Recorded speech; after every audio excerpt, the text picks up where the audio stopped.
Welcome to Conversations on Reference. I'm your host, Simon Aristeguieta.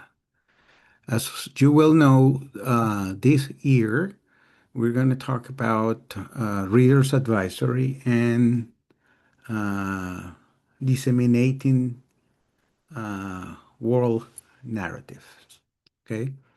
And today, what I have decided to do is talk about Reader's Advisory and what does it means in librarianship and in public libraries, especially in public libraries. Of course, Reader's Advisory is a service. It's a service that we provide in libraries. So we can find sources, reading materials, books for our users, for them to read and enjoy. Okay? It actually, I believe that Reader's Advisory is a part of doing a reference. Okay, reference have many facets, and one of the facets in reference is to do Reader's Advisory. Okay, of course, when we do Reader's Advisory, we have to go through a reference interview and have a reference transaction because the idea is to match the reader with something that the reader is interested in reading or the user is interested in reading. For a reader, there is a book. So it's a reference practice in which we're trying to match the reader with the source, the reader with the text, the reader with the books. Can be fiction, it can be not fiction, it can be any genre. Okay? What we are trying to find is what the reader likes to read and what our recommendations are and how we can match that. Okay? So we have to have a reference interview. We have to ask the reader or the user, let's just say the user or the patron, is it, what do you like to read? What have you read lately? What are the topics and the themes that you are interested in? Do you have any genre that you want to get into reading? Okay. That is very important. We can ask them about, what are you looking for? Maybe you're looking to read like a nonfiction history or biography, or maybe you want to get into romance, or maybe detective novels, criminal genre, etc., etc. These are very important. Maybe the user have favorite authors. Maybe wants to read bestsellers or the latest novels that has been published and are out in the public.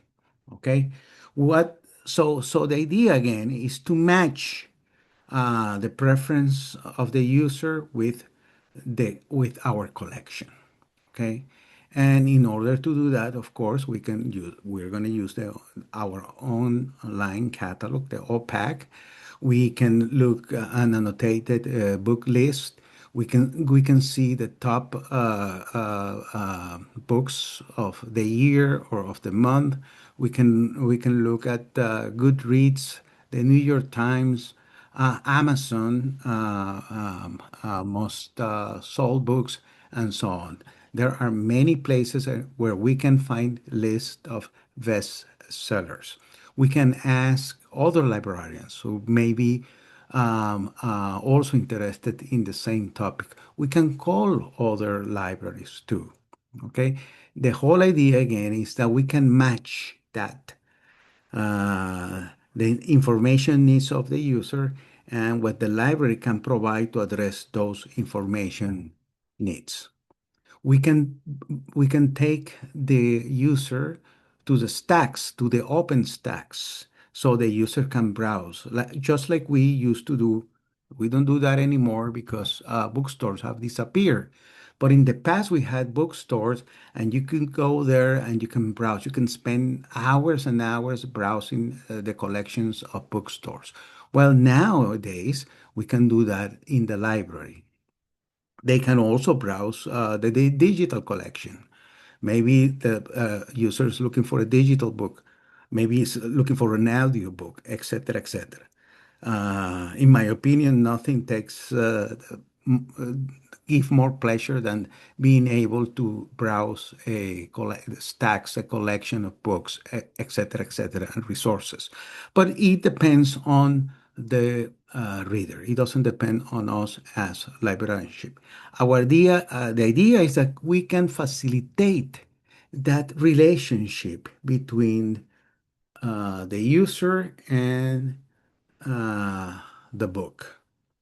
The user and maybe the user is not looking for a book. Maybe he's looking for a movie. Okay, so that means that we have to do a reference transaction, that we have to have a reference interview to see what kind of entertainment the reader is looking for. Okay, maybe he wants to read some magazines, some journals, etc., etc. But in this case, I like to think about a user that goes to a library because the user wants to read. And the user wants to read not because you have to do an assignment, which also has value. But in this case of what I'm envisioning in my manual of disseminating multicultural sources, I'm visualizing a reader who wants to read for entertainment, okay, and goes to the library and asks for a reference librarian. And the reference librarian goes through a process of a reference interview. And at the end of that reference interaction or reference transaction, the librarian can recommend several books for the reader to read. Okay, that's the whole idea. So the reader, the user, can enjoy these new books. So Reader's Advisory is a service that libraries provide um, to users, so they can enjoy reading books. Um, they can be also for education, or maybe if they have a different purpose. But in general, and the way I am thinking about this idea of disseminating world literatures is uh, is is being the bridge between the user here in the US and literature from different places.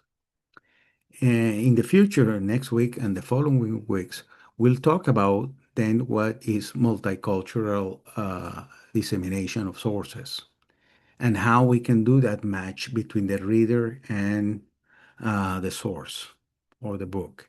And also what strategies we can have in the library, what programs actually is a program, it's part of programming in the library, what programs we can have to expose the American audience to literature from other parts of the world that I'm sure they will enjoy. Okay? Because in other parts of the world, from Europe, from Latin America, from Asia, from Africa, they write uh, beautiful things that entertain. They have genres like we do here in the U.S. So they may write romance novels, they may write biographies, they may write detective and police stories, etc., etc. All the genres that we have in the US, we have them in other cultures and other narrative. The difficulty, and this is what we're going to explore in the following episodes of Conversation on Reference, is how are we going to have the resources from other countries available to the American public. Okay. And as was saying last week, we have to devise strategies with libraries, bigger libraries in the US and libraries outside the US, so we can have access to those titles and to those narrative and to those books. But for today, I want you to think about Reader's Advisory and how that Reader Advisory one-on-one is a reference transaction. In what I'm envisioning in the course that I'm going to teach and in the manual is that we have to go from that relationship between one librarian and one user to the relationship of the librarian with the community, to be a reader's advisory for a community who is interested in reading books and text and poems from Japan or from Korean or from China, okay, from Nigeria or from Colombia, etc. How can we establish that relationship? I think that will mean that we have to have programs, that we have to have reading programs because it won't be anymore that relationship one-on-one between the user and the librarian, but the user and the community. However, I think the fundamental relationship that we have to think when we think about readers advisory is a relationship of two individuals, the user and the librarian. Of course, the librarian can and should use other resources. As I said, there are many guides with books and list of bestsellers and books of different genre. We have to use them, that you can access them online.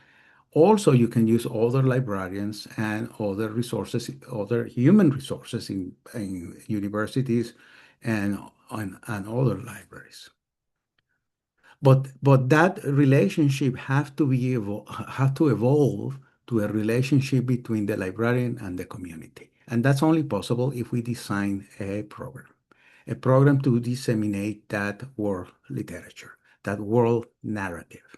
So we can expose the American public to different cultures, different paradigms, different ways to see life, different kinds of investigations of genre, of detectives, of heroes, etc., etc. So for today, I just want to clarify what I think it is reader's advisory. And as I said, reader's advisory is the service of reference in which a reader, a user is matched with a resource. And for that, we need a librarian to help us find what we want to read.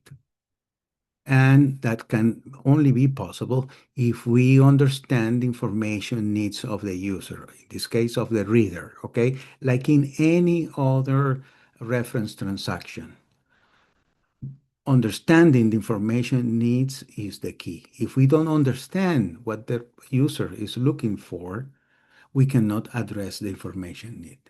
So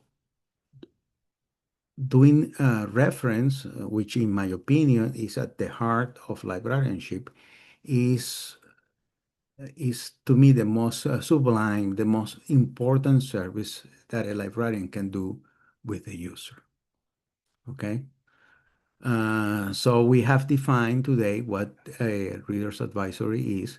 We have defined, from my view, how a reader's advisory is a service that belongs to a reference librarian or a reference service. It's part of the reference service, and how in a and the practical definition of reader's advisory is matching the user with the resource. Okay, thank you for listening today to this podcast, Conversations on Reference, and I'm your host, Simon Aristeguieta. Thank you so much.